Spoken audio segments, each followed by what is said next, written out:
देखिए structure of atom में structure of atom में हम सबसे पहले ये देखते हैं कि जैसे कोई भी मान लीजिए हम किसी भी एलिमेंट की बात करें, किसी भी सब्सटेंस की बात करें, तो हम ये कहते हैं कि उसका जो सबसे छोटा जो पार्टिकल होता है ना, उस सबसे छोटे पार्टिकल को हम एटम बोलते हैं। तो ये कहा जाता था कि एटम जो है, एटम को फर्दर सब डिवाइड नहीं करा जा सकता, एटम को और छोटे किसी पार्टिकल में सब डिवाइड नहीं करा जा सकता। लेकिन क्या हुआ कि धीरे धीरे आगे जब एक्सपेरिमेंट्स होते गए, आगे जब एक्सपेरिमेंट्स होते गए तो धीरे धीरे ये पता चलता गया कि नहीं, आगे भी इसको फर्दर सब डिवाइड भी करा जा सकता है एटम को। Atom can be further subdivided into three sub atomic particles, electrons, protons and neutrons. तो एटम के अंदर तीन छोटे पार्टिकल्स भी होते हैं, सब एटॉमिक पार्टिकल्स। उनको हम बोलते हैं इलेक्ट्रॉन्स, प्रोटॉन्स और न्यूट्रॉन्स। अब ये होता है कि जैसे हमने बोला कि कोई भी एटम के अंदर इलेक्ट्रॉन होते हैं, तो वो इलेक्ट्रॉन के होने का एविडेंस क्या है, प्रूफ क्या है, उस चीज को किसी ना किसी ने तो सबसे पहले बताया होगा। उसी तरीके से हम ये बोलते हैं कि किसी भी एटम के अंदर प्रोटॉन्स हैं, उसका एविडेंस क्या है, एविडेंस मतलब प्रूफ क्या है, तो वो भी तो किसी ना किसी ने बताया होगा सबसे पहले। तो यहाँ पर इस चैप्टर में सबसे पहले हमको ये देखना है कि इलेक्ट्रॉन्स का पता कैसे चला कि इलेक्ट्रॉन्स होते हैं, प्रोटॉन्स का कैसे पता चला कि प्रोटॉन्स होते हैं, और न्यूट्रॉन्स का कैसे पता चला कि न्यूट्रॉन्स होते हैं। ठीक है, 1 मिनट वेट करिए बेटा, बस 1 मिनट आ रहा है, 1 मिनट वेट करिए।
हाँ जी, तो सबसे पहले हम ये देखेंगे कि एटम्स जो हैं, एटम्स तीन सब एटॉमिक पार्टिकल से मिलकर बनते हैं।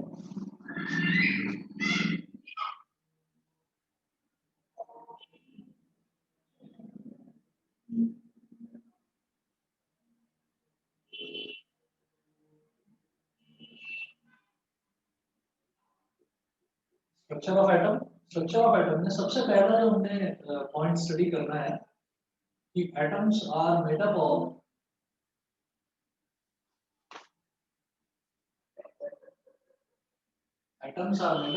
Three sub atomic particles.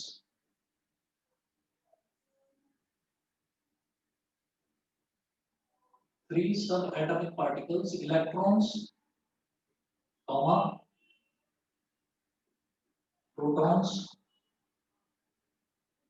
Electrons, protons and neutrons. ये तीन सब एटॉमिक पार्टिकल से मिलकर बनते हैं। अब सबसे पहले ये देखा जाएगा कि इलेक्ट्रॉन्स कैसे डिस्कवर हुए। तो पहला जो टॉपिक है इसमें वो है बेटा डिस्कवरी ऑफ इलेक्ट्रॉन।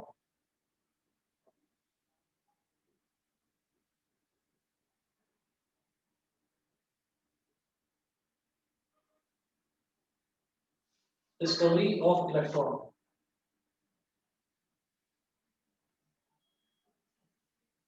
अब क्या होता है, देखिए, जब कोई एक जो ट्यूब होती है ना, जैसे मान लीजिए हमने किसी एक टेस्ट ट्यूब की बात करी, और उस टेस्ट ट्यूब के जो दोनों एंड्स हैं उनको हमने बंद कर दिया। फॉर एग्जांपल आप ये देखिए, जैसे ये मेरे पास एक टेस्ट ट्यूब है, इस टेस्ट ट्यूब के जो दोनों एंड्स हैं मैं उनको बंद कर रहा हूँ।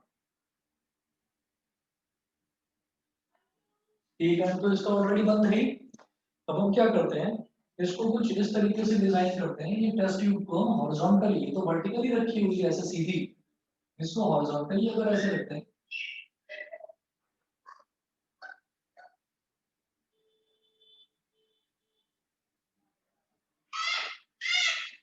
और हम इसको इस तरीके से बंद करते हैं,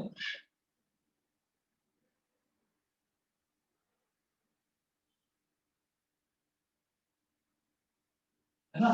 तो ये अगर कोई ग्लास की ट्यूब है, उस ग्लास की ट्यूब को दोनों एंड से इस तरीके से बंद कर दिया जाए, तो हम ये कहते हैं कि इसको कहते हैं हम एक डिस्चार्ज ट्यूब।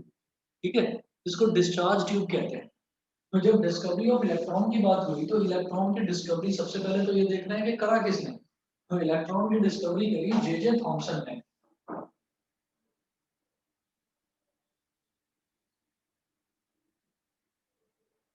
जे थॉमसन ने इलेक्ट्रॉन की डिस्कवरी करी। अब क्या करा था इन्होंने, इन्होंने डिस्चार्ज ट्यूब के थ्रू ना, डिस्चार्ज ट्यूब के थ्रू इन्होंने कैथोड रेज को डालकर और इलेक्ट्रिसिटी को पास करा था। तो पहले मैं आपको पढ़कर बता देता हूँ, फिर एक्सप्लेन करता हूँ।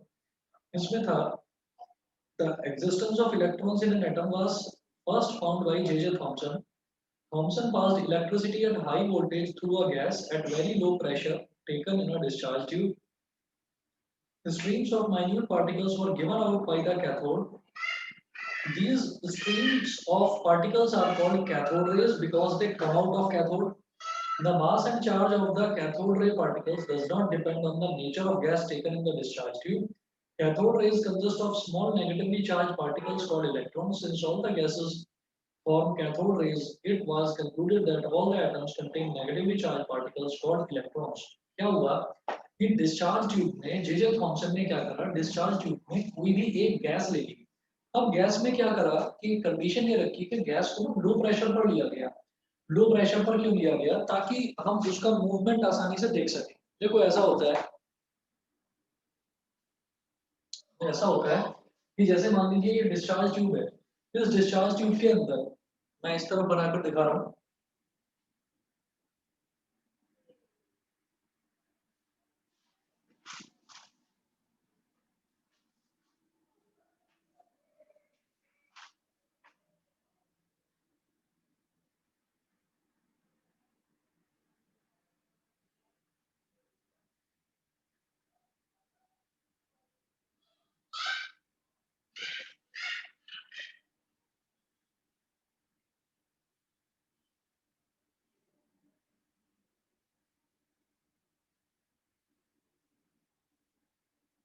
इस डिस्चार्ज ट्यूब के अंदर यहाँ पर मैंने एक वायर कनेक्ट कर दिया, वायर जो इलेक्ट्रिकल वायर, एक वायर मैंने यहाँ कनेक्ट कर दिया और इस वायर को मैं यहाँ पर लेकर आ गया। आप पता नहीं ये चीज समझते होंगे या नहीं समझते होंगे, ये बैटरी का सिंबल है। ये जो सिंबल है, this symbol is of a battery. ये पॉजिटिव टर्मिनल होता है, ये नेगेटिव टर्मिनल होता है, इसको बोलते हैं बेटा बैटरी। तो बैटरी इस तरीके की होती है, जैसे आपने वॉचेस में देखा होगा, जो वॉच होती है, वॉच में जो वॉल क्लॉक होती है, वॉल क्लॉक में जो हम बैटरी लगाते हैं, या टीवी के रिमोट में देखा होगा आपने, टीवी का जो रिमोट होता है उसके अंदर भी हम बैटरी लगाते हैं। वो बैटरी आपने देखा होगा इस तरह की होती है, सिलेंड्रिकल इन शेप, ऐसी होती है बैटरी। यहाँ पीछे से फ्लैट होती है और यहाँ से ऊपर से एक छोटा सा पॉइंट उसका ऐसे बाहर को निकला हुआ होता है। तो ये जो दो टर्मिनल्स होते हैं, दो टर्मिनल्स होते हैं, जहां से ये फ्लैट होती है, इस जगह को तो बोल देते हैं बेटा नेगेटिव टर्मिनल। और जहां से थोड़ा सा एक पॉइंटेड थोड़ा सा एंड बाहर को निकला हुआ होता है, इसको बोल देते हैं पॉजिटिव टर्मिनल। ठीक है, यहाँ पर कुछ भी उसका जो भी मतलब बैटरी का नाम है वो लिखा रहता है यहाँ पर, फॉर एग्जाम्पल ड्यूरासेल, इस तरह से सेल होता है, सेल बोल दीजिए या बैटरी बोल दीजिए। तो उसको जब भी हम किसी इलेक्ट्रिकल सर्किट में बनाकर दिखाते हैं ना, तो इलेक्ट्रिकल सर्किट में बनाकर दिखाने का ये तरीका होता है कि ये पॉजिटिव टर्मिनल और ये नेगेटिव टर्मिनल। तो पॉजिटिव टर्मिनल को एक लंबी स्ट्रेट लाइन से शो करते हैं और नेगेटिव टर्मिनल को एक छोटी स्ट्रेट लाइन से शो करते हैं। तो ये हो गया हमारा पॉजिटिव टर्मिनल और ये छोटी लाइन जो है ये हो गया नेगेटिव टर्मिनल। अच्छा, अब जरा देखिएगा कि जैसे हमारे पास एक डिस्चार्ज ट्यूब है और डिस्चार्ज ट्यूब के अंदर हमने एक गैस भरी है और इसके अंदर एक गैस भर दी है, तो गैस के पार्टिकल्स ऐसे मैं दिखा रहा हूँ यहाँ पर। डिस्चार्ज ट्यूब का मतलब it is like a test tube which is closed at both the ends. तो इसको हमने बंद कर रखा है और दोनों एंड पर इसको बंद करके और फिर हमने क्या करा कि यहाँ पर एक बैटरी कनेक्ट कर दी। और ये जो गैस है, गैस में ऐसा होता है कि अगर आपको मालूम होगा कि अगर जो गैस होती है, मान लीजिए गैस को हमने किसी सिलेंडर के अंदर भर दिया, तो गैस को जब सिलेंडर के अंदर भर देते हैं तो फिर उसके बाद में हम उसका प्रेशर बढ़ाते हैं। प्रेशर बढ़ाने का मतलब क्या है कि गैस को जब भी किसी सिलेंडर के अंदर डाला जाता है ना, तो बहुत कंप्रेस कर करके दबा दबा कर डालते हैं, मतलब उसका प्रेशर इंक्रीज कर देते हैं। सो दैट एक छोटी सी वॉल्यूम में बहुत सारी गैस आ जाए, तो उसको कंप्रेस कर करके दबा दबा कर हम उसके अंदर इंसर्ट करते हैं, सिलेंडर के अंदर किसी भी गैस को। फिर ये होता है कि जैसे जो गैस है, तो गैस को जब हमने इंसर्ट कर दिया किसी भी सिलेंडर के अंदर, तो वो हाई प्रेशर पर होती है। फॉर एग्जांपल हम बड़े सिलेंडर की बात ना करें, हम एक छोटे से सिलेंडर की भी बात कर लें, तो छोटा सिलेंडर इज जस्ट लाइक जो आपकी परफ्यूम की बोतल होती है या डिओड्रेंट की बोतल होती है। तो उसमें क्या होता है कि उसमें कोई मशीन नहीं लगी रहती। गैस की प्रॉपर्टी होती है कि अगर आप उसका प्रेशर जैसे भी रिलीज करेंगे, तो वो गैस एकदम से निकलकर एटमॉस्फेयर में निकलना चाहेगी, है ना। तो क्या होता है कि आप जो उसको दबाते हैं और वो दबाते हैं तो एकदम से परफ्यूम या डिओड्रेंट बाहर निकलता है। उसका रीजन क्या है कि इतने हाई प्रेशर पर दबाकर गैस को अंदर बंद करके उसको सील्ड बंद कर रखा है। और जो ऊपर बटन दे रखा है, उस बटन को जैसे ही आप दबाएंगे तो हल्का सा जो नोजल होता है, वो नोजल हल्का सा खुल जाता है। और उस जो नोजल खुलता है, उसमें से बहुत माइन्यूट सा एक स्पेस होता है। उस स्पेस में से वो जो गैस है, जो सेंटेड परफ्यूम है, सेंटेड गैस है, वो बाहर निकल जाती है। वो बाहर निकलती है तो हम उसको अपने बॉडी पर कहीं पर भी लगाते हैं, ठीक है। तो क्या होता है कि ये जो है ना, जो सिलेंडर होता है, सिलेंड्रिकल कैन छोटी सी, उसके अंदर आप कंप्रेस कर करके गैस को डालते हैं। तो गैस को जब आप कंप्रेस कर देते हैं, तो गैस जो है ना, it gets converted into liquid. आप उसको जितना कंप्रेस करेंगे वो लिक्विड के फॉर्म में कन्वर्ट हो जाएगी।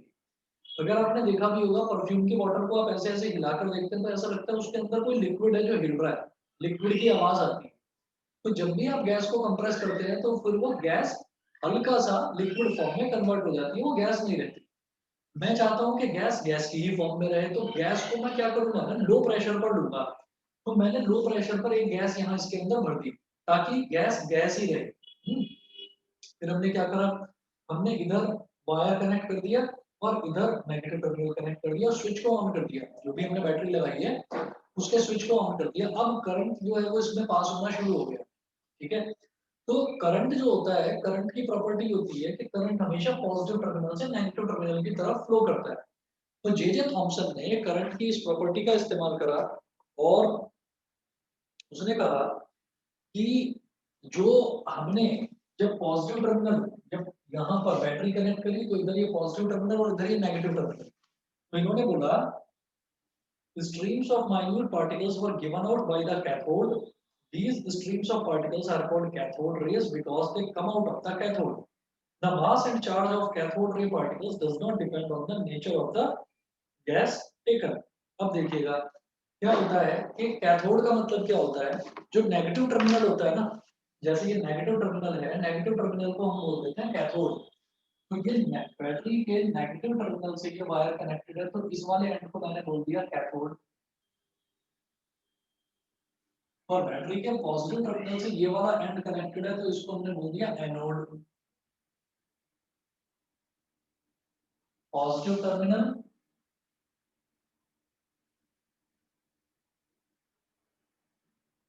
पॉजिटिव टर्मिनल को बोलते हैं एनोड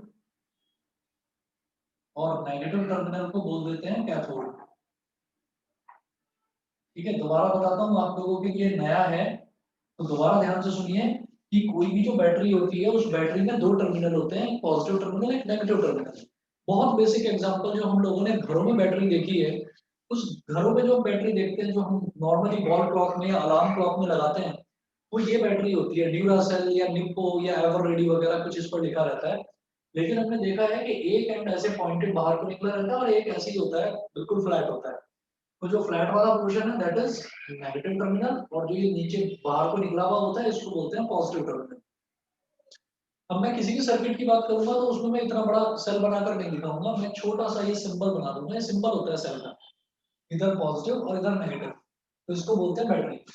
अब पॉजिटिव जो एंड होता है उसको बोलते हैं एनोड, और जो नेगेटिव टर्मिनल होता है उसको बोल देते हैं कैथोड। तो जैसे ही इसमें से इलेक्ट्रिसिटी पास करी, यहाँ पर एक गैस डाल दी थी जे थॉमसन ने, इलेक्ट्रिसिटी पास करते ही वो छोटे छोटे पार्टिकल्स देखता है, डिस्चार्ज ट्यूब में छोटे छोटे पार्टिकल्स देखता है, यहाँ से वो छोटे छोटे पार्टिकल्स निकलना शुरू हो जाते हैं इधर से।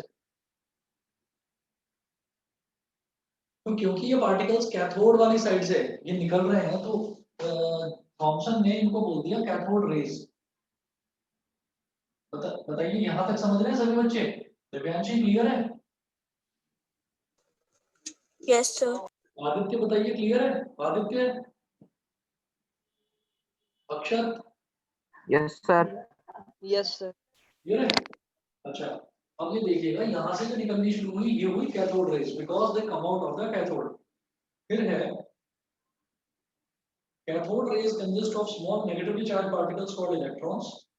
अब सवाल ये उठता है कि कैथोड रेज में से जो ये पार्टिकल, ये जो यहाँ से कैथोड से पार्टिकल्स निकलने शुरू हुए, इन पार्टिकल्स को हमने नेगेटिवली चार्ज इलेक्ट्रॉन्स क्यों बोला? क्योंकि ये पॉजिटिव टर्मिनल की तरफ अट्रैक्ट हो रहे हैं। तो पॉजिटिव की तरफ नेगेटिव अट्रैक्ट होता है और नेगेटिव की तरफ पॉजिटिव अट्रैक्ट होता है। तो इस वजह से हमने ये कह दिया कि ये जो कैथोड रेज जा रही हैं, जो छोटे छोटे पार्टिकल्स निकल रहे हैं कैथोड में से, जिनको कैथोड रे बोल दिया गया था, these particles are getting attracted towards anode. तो उसने जे थॉमसन ने इन पार्टिकल्स का नाम इलेक्ट्रॉन रख दिया।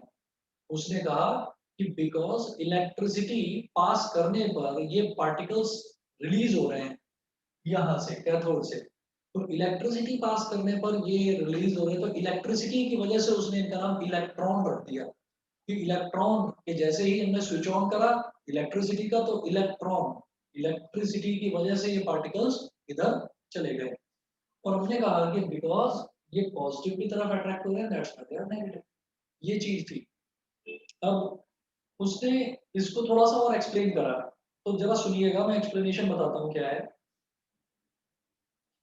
The gas taken in the discharge tube consists of atoms and all the atoms contain electrons। उसने सबसे पहले ये कहा कि जो डिस्चार्ज ट्यूब है उसके अंदर गैस है, और हम ले जानते हैं कि जितने भी दुनिया की कोई भी चीज हो, कोई भी मैटर हो, सॉलिड हो, लिक्विड हो, गैस हो, it is made up of atoms. तो हम ये जानते हैं। तो उसने ये कहा कि इसका मतलब इसके अंदर सारे ये एटम्स हैं। क्यों? क्योंकि ये गैस है, गैस कंसिस्ट ऑफ एटम्स। पहली चीज तो ये बोली। When high electrical voltage is applied, the electrical energy pushes out some of the electrons from the atoms of the gas. These fast-moving electrons form cathode rays. Thus, the formation of cathode rays show that one of the subatomic particles present in all the atoms is negatively charged electrons. ठीक है ना? तो उसने ये बोला कि क्योंकि ये अपने आप से प्रोड्यूस नहीं हो गए इलेक्ट्रॉन, क्योंकि यहाँ पर हमने गैस ले रखी थी और गैस को हमने ले रखा था, तो जैसे ही हम इलेक्ट्रिसिटी प्रोड्यूस करेंगे, इलेक्ट्रिसिटी पास करेंगे, तो इलेक्ट्रिसिटी का काम होता है कि किसी ना किसी चीज को वो पुश करती है। तो अगर यहाँ पर गैस है तो वो गैस को पुश करेगी, और गैस को पुश करती है तो गैस के अंदर से उसके इलेक्ट्रॉन्स, गैस एटम्स की बनी हुई है और एटम्स के अंदर इलेक्ट्रॉन्स हैं, ऐसा उसने बोला जे थॉमसन ने। तो उसने बोला कि एटम के अंदर इलेक्ट्रॉन होते हैं, लेकिन उस चीज को प्रूव कैसे करा? इस एक्सपेरिमेंट के थ्रू कि गैस कंसिस्ट ऑफ एटम्स। ऐसा तो हम जानते हैं, ये हम पहले ही पढ़ चुके हैं कि एटम होते हैं, लेकिन एटम के अंदर भी कोई चीज होती है। तो वो चीज बताने के लिए जे थॉमसन ने बोला कि जैसे ही इलेक्ट्रिसिटी पास करी, तो ये जो गैस के अंदर एटम्स थे, उन एटम्स को इलेक्ट्रिसिटी ने पुश करा तो उसके कुछ इलेक्ट्रॉन्स बाहर निकल आए एटम्स से, और वही इलेक्ट्रॉन्स जो है वो एनोड के पास जाकर चिपक गए। क्यों? क्योंकि एनोड है पॉजिटिव टर्मिनल और नेगेटिवली चार्ज पार्टिकल जो होता है वो पॉजिटिव की तरफ अट्रैक्ट होता है और पॉजिटिव नेगेटिव की तरफ अट्रैक्ट होता है। तो इसका मतलब कि वो जो पार्टिकल्स थे वो नेगेटिवली चार्ज पार्टिकल्स थे, और उन पार्टिकल्स का जे थॉमसन ने उनका नाम रख दिया इलेक्ट्रॉन। बताइए जी, क्लियर है सभी को? Yes sir. ठीक है, न्यासा बताइए, इंदर बताइए। Yes sir.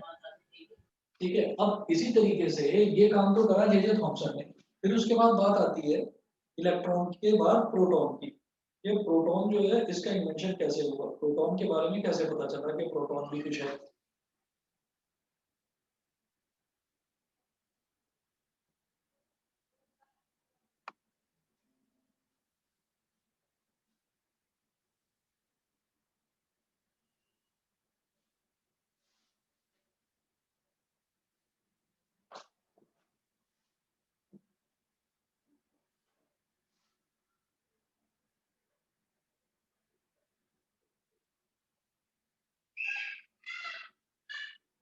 नेक्स्ट है डिस्कवरी ऑफ प्रोटॉन।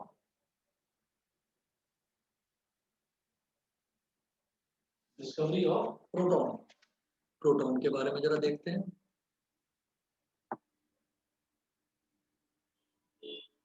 ये आपको दिखाई नहीं दे रहा होगा, मैं इधर लिख रहा हूँ।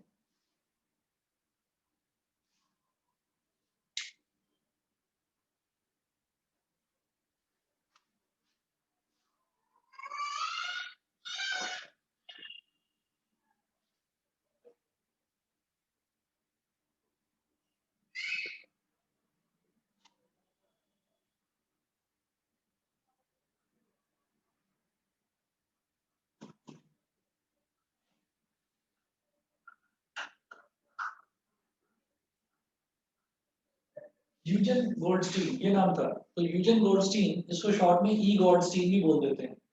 तो ई गोल्डस्टीन ने प्रोटॉन को डिस्कवर करा। अब प्रोटॉन किस तरीके से डिस्कवर हुए ये भी सुनिएगा जरा ध्यान से। काफी हद तक जो एक्सपेरिमेंट था, वो एक्सपेरिमेंट काफी हद तक सेम था जैसा कि जे थॉमसन ने करा था, ये डिस्चार्ज ट्यूब वाला एक्सपेरिमेंट। अब क्या है, the existence of protons in the atoms was shown by Eugen Goldstein. When Goldstein passed electricity at high voltage through a gas at very low pressure taken in a discharge tube, the streams of heavy particles were given out by the anode, positive electrode. These streams of particles are called anode rays. Anode rays consist of positively charged particles. The mass and charge of the anode ray particles depend on the nature of the gas taken in the discharge tube. Different gases give different types of anode rays which contain positively charged particles having different masses and different charges. ठीक है, तो इन्होंने क्या कहा कि इन्होंने एक और गैस ले ली लो प्रेशर पर और बिल्कुल यही वाला काम करा। यहाँ पर इन्होंने डिस्चार्ज ट्यूब में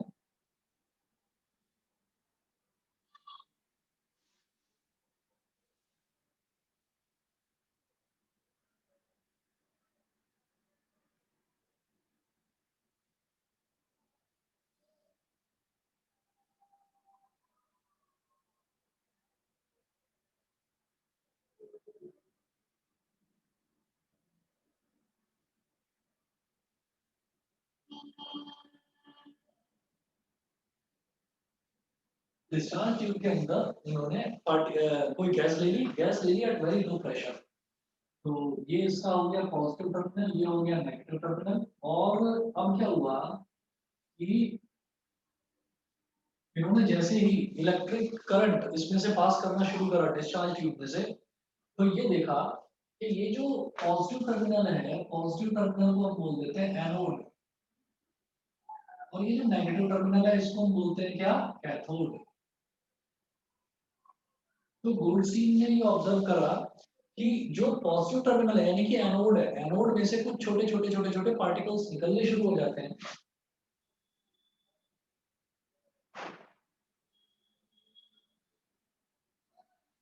छोटे छोटे पार्टिकल्स एनोड में से निकलते हैं और because these particles are emitted by the anode, इसलिए उसने इन रेज को बोल दिया एनोड रेज। एनोड रेज बोल दिया।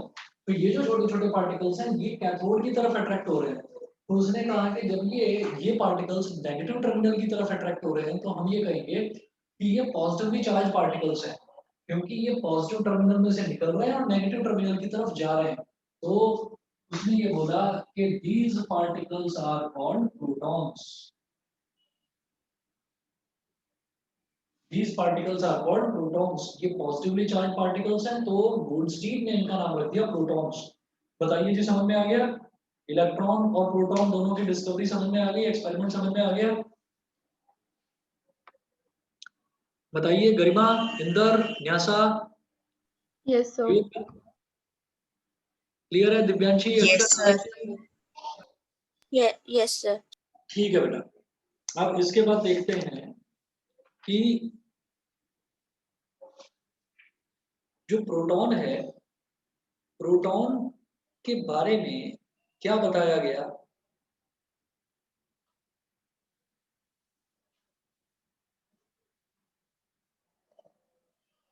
कैरेक्टरिस्टिक बताइए प्रोटॉन की। गोल्डस्टीन ने दो प्रॉपर्टीज प्रोटॉन्स की बताई, वो क्या की प्रॉपर्टीज देखिएगा।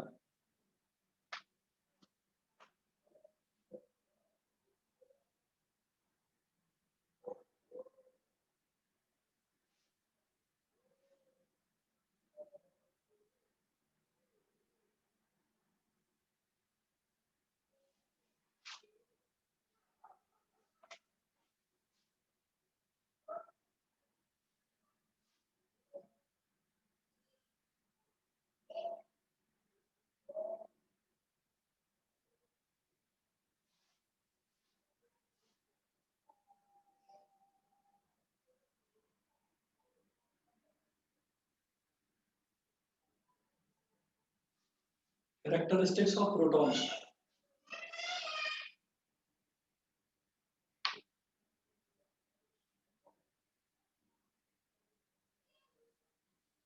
तो सबसे पहले ये है mass of a proton.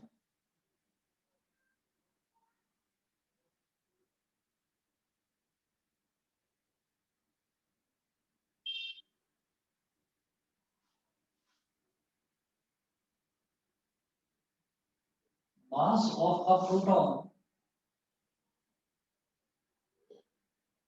Is 1 U।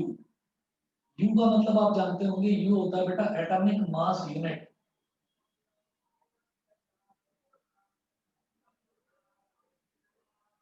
Atomic mass unit, ठीक है। एटॉमिक मास यूनिट को ही शॉर्ट में U बोल देते हैं। तो mass of a proton is 1U। तो इसका मतलब ये है कि जो हमारा एक प्रोटॉन होता है, उस प्रोटॉन में जो एटॉमिक मास होता है उसका 1 ही होता है एटॉमिक मास। ठीक, ये तो सबसे पहले ये बताया गया कि मास इसका ये होता है। उसके बाद है चार्ज ऑफ अ प्रोटॉन।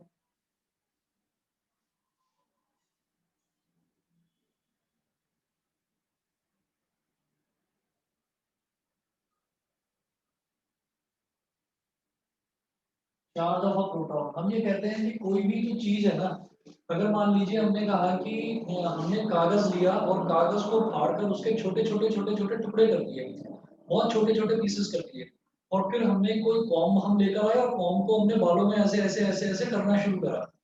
या हमने कोई स्केल ले लिया, हमने उस स्केल को ही अपने बालों में धीरे धीरे धीरे धीरे रगड़ना शुरू कर दिया। या किसी, अगर हम बालों की बात कर रहे हैं तो बाल आप छोड़िए, आप बात करिए एबोनाइट रॉड की, या एबोनाइट रॉड ले लो या ग्लास रॉड ले लो, उसको सिल्क क्लॉथ पर या किसी वुलन क्लॉथ पर आप रब करना शुरू कर दीजिए। तो जब आप उसको रब करेंगे ना, तो रब करने के बाद में उसके ऊपर ना कोई एक एनर्जी आ जाएगी, कोई एक ऐसी चीज आ जाएगी, उसके अंदर एक एनर्जी डेवलप हो जाएगी कि अगर आपने छोटे छोटे कागज के टुकड़े डाल रखे हैं नीचे जमीन पर, और आप वो रॉड जिसको आपने वुलन क्लॉथ पर या सिल्क क्लॉथ पर रब किया था, उसको आप लेकर आए उन कागज के टुकड़ों के पास, तो वो उन कागज के छोटे छोटे पीसेस को ना अपनी तरफ अट्रैक्ट करना शुरू कर देगा। तो ये अट्रैक्शन क्यों हुआ? ये अट्रैक्शन हुआ बिकॉज ऑफ स्टैटिक चार्ज। ये चार्ज होता है, चार्ज कहते हैं कि टेम्परेरी एक एनर्जी डेवलप हो जाती है किसी भी बॉडी पर। अगर मैं उसको किसी कपड़े से या किसी फाइबरस थिंग से, जैसे कि हमारे बाल हो गए, उससे अगर मैं उसको रब करूं तो उसके ऊपर कोई एक एनर्जी डेवलप हो जाती है। तो हम ऐसी एनर्जी को ही चार्ज बोल देते हैं। तो हम ये कहते हैं कि प्रोटॉन का चार्ज क्या होता है? अच्छा, चार्ज की यूनिट होती है कूलम। कूलम, यूनिट ऑफ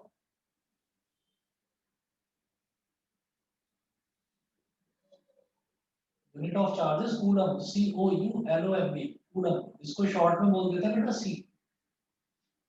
तो चार्ज ऑफ अ प्रोटॉन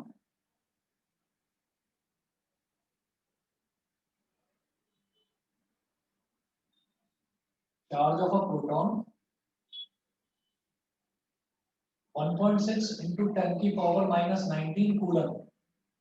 एक प्रोटॉन का चार्ज ये होता है 1.6 into 10 की पावर माइनस 19 कूलम।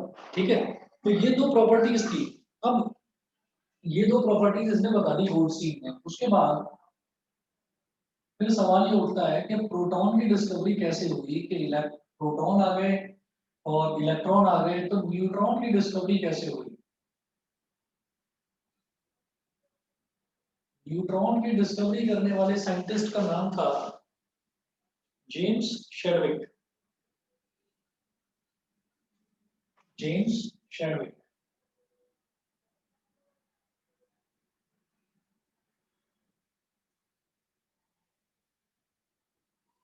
अब जेम्स शेडविक ने कैसे न्यूट्रॉन की डिस्कवरी करी?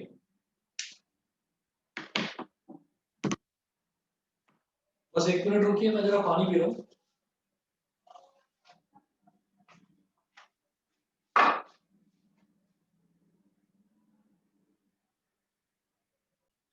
कि जब हम बात करते हैं ना किसी भी एटम की, तो हम उसके एटॉमिक मास की बात करते हैं।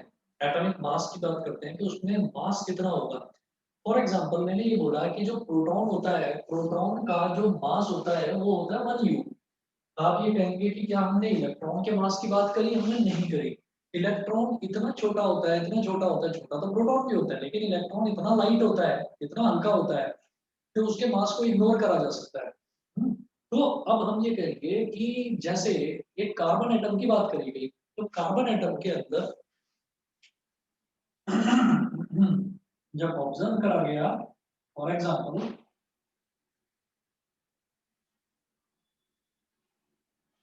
Carbon atom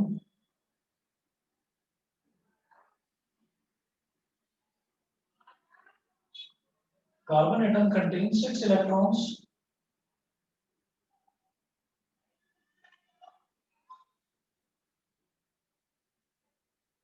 6 electrons and 6 protons। अब मैं जानता हूँ कि जो 6 इलेक्ट्रॉन है, इलेक्ट्रॉन इतने हल्के होते हैं कि इलेक्ट्रॉन का मास जो है वो इग्नोर करा जा सकता है। तो 6 इलेक्ट्रॉन जो हैं इनका जो मास है वो तो 0 u के बराबर हो गया, इक्वल टू 0 u।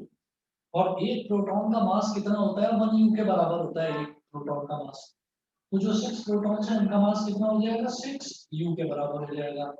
तो ये जो चीजें देखी गई, अब इन्होंने कहा कि भाई अब जो गोल्डस्टीन है, गोल्डस्टीन ने बताया कि एटम के अंदर प्रोटॉन होते हैं, और गोल्डस्टीन ने जो हमारा जे थॉमसन था, जे थॉमसन की थ्योरी को उसने गलत नहीं कहा, उसने कहा कि हाँ इलेक्ट्रॉन भी होते हैं। और जे थॉमसन ने गोल्डस्टीन की थ्योरी को गलत नहीं कहा, उसने कहा कि हाँ प्रोटॉन भी होते हैं। यानी कि दोनों साइंटिस्ट जो हैं वो दोनों एक दूसरे की बात से एग्री कर गए कि हाँ, इलेक्ट्रॉन वाले ने बोला कि yes there are protons also, और प्रोटॉन्स वाले ने बोला कि yes there are electrons also. तो फिर जेम्स शेडविक ने जो इन्वेंशन करा, जो डिस्कवरी करी, जेम्स शेडविक की जो डिस्कवरी थी, उसने जो एक्सपेरिमेंट करा, उसके एक्सपेरिमेंट में ये था कि उसने कार्बन एटम की बात करी, तो कार्बन एटम में 6 इलेक्ट्रॉन्स थे और 6 प्रोटॉन्स थे, ये उसने ऑब्जर्व करा। अब ऑब्जर्व करने के बाद उसने कहा कि अगर सिर्फ इलेक्ट्रॉन्स और प्रोटॉन्स ही होते हैं किसी एटम के अंदर, तो इलेक्ट्रॉन्स का उसने मास मेजर मेजर करने की कोशिश करी, तो वो इतने लाइटर थे, इतने लाइटर थे कि उनका कुछ मास कैलकुलेट ही नहीं हो पाया। तो इलेक्ट्रॉन्स का तो मास हो गया 0, लेकिन एक प्रोटॉन का मास होता है 1 u, तो 6 प्रोटॉन्स का मास हो जाएगा 6 u। लेकिन एक्चुअली एक्चुअली जब पूरे कार्बन एटम को वेट करा गया, तो पूरे कार्बन एटम का मास कितना निकल के आया, इधर लिख रहा हूँ, जब पूरा कार्बन एटम को वे करा गया तो कार्बन एटम का मास निकल कर आया 12 u।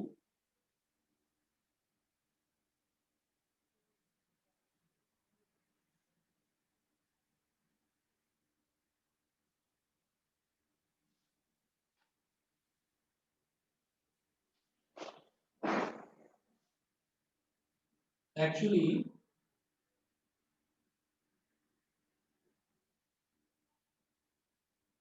Mass of carbon atom,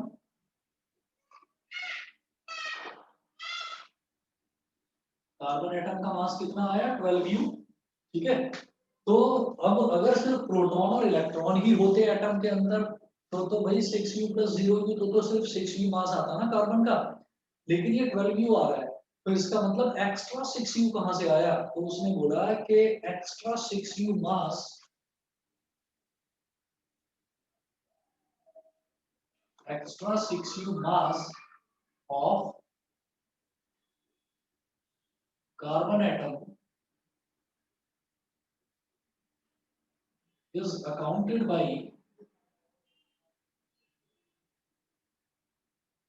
new subatomic particles, by new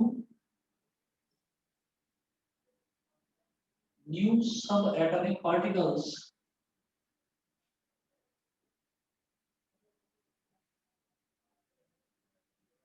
called neutrons, new subatomic particles called neutrons। ठीक है, तो जो नए सबएटॉमिक पार्टिकल्स उसने बोला, तो वो नए सबएटॉमिक पार्टिकल्स को उन्होंने नाम दे दिया न्यूट्रॉन्स का। अच्छा, न्यूट्रॉन्स नाम क्यों दिया, क्योंकि हमने कहा कि भाई देखिए 6 इलेक्ट्रॉन्स हैं, 6 प्रोटॉन्स हैं।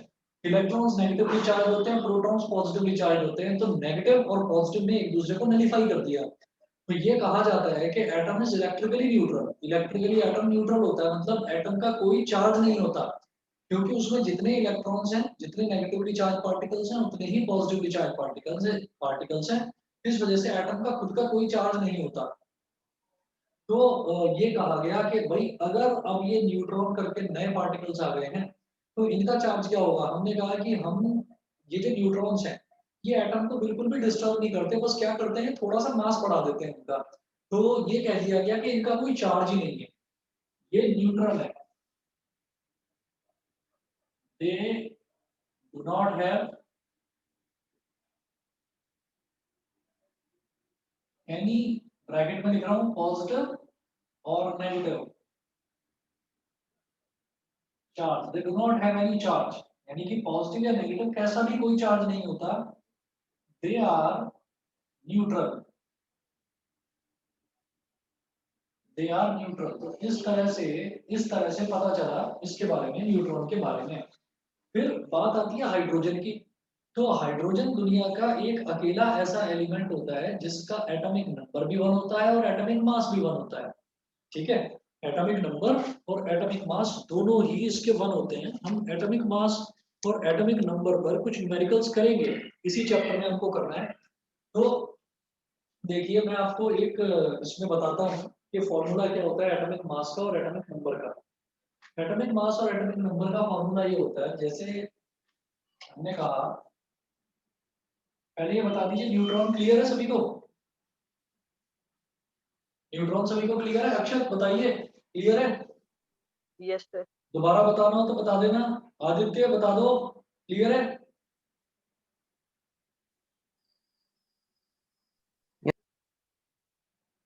दिव्यांशी, गरिमा, Yes, sir. क्लियर है? इंदर, युग,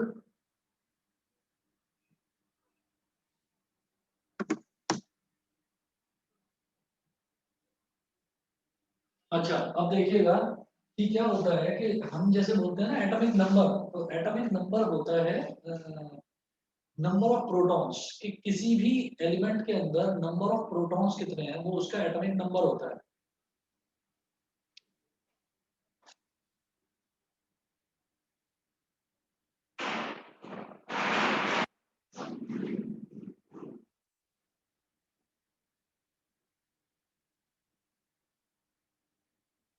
atomic number is equal to number of protons. इसको पी बोल देते हैं, नंबर ऑफ प्रोटॉन्स को पी बोल दिया।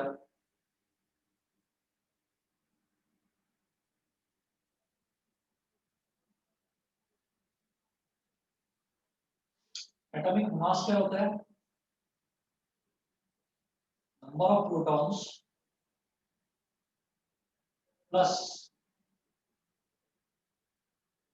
Number of protons plus number of neutrons, ये एटॉमिक मास होता है।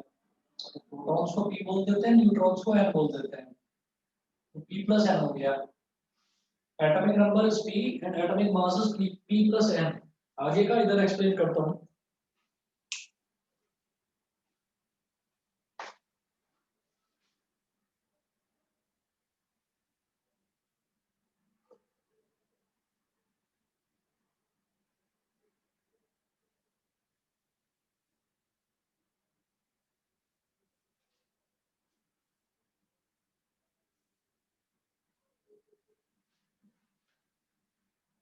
जो मैं एग्जांपल ले रहा हूं हाइड्रोजन का,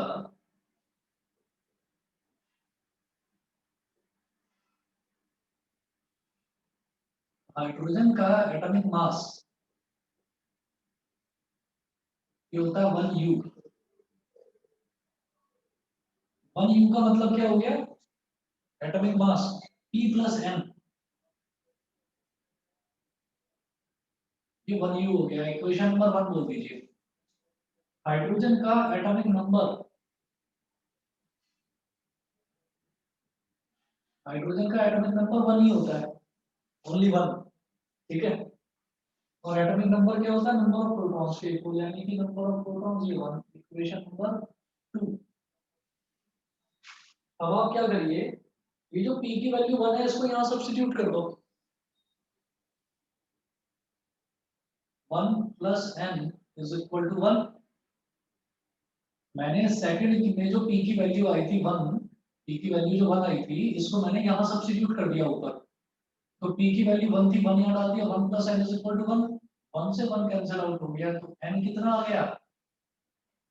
0, therefore number of neutrons in a hydrogen atom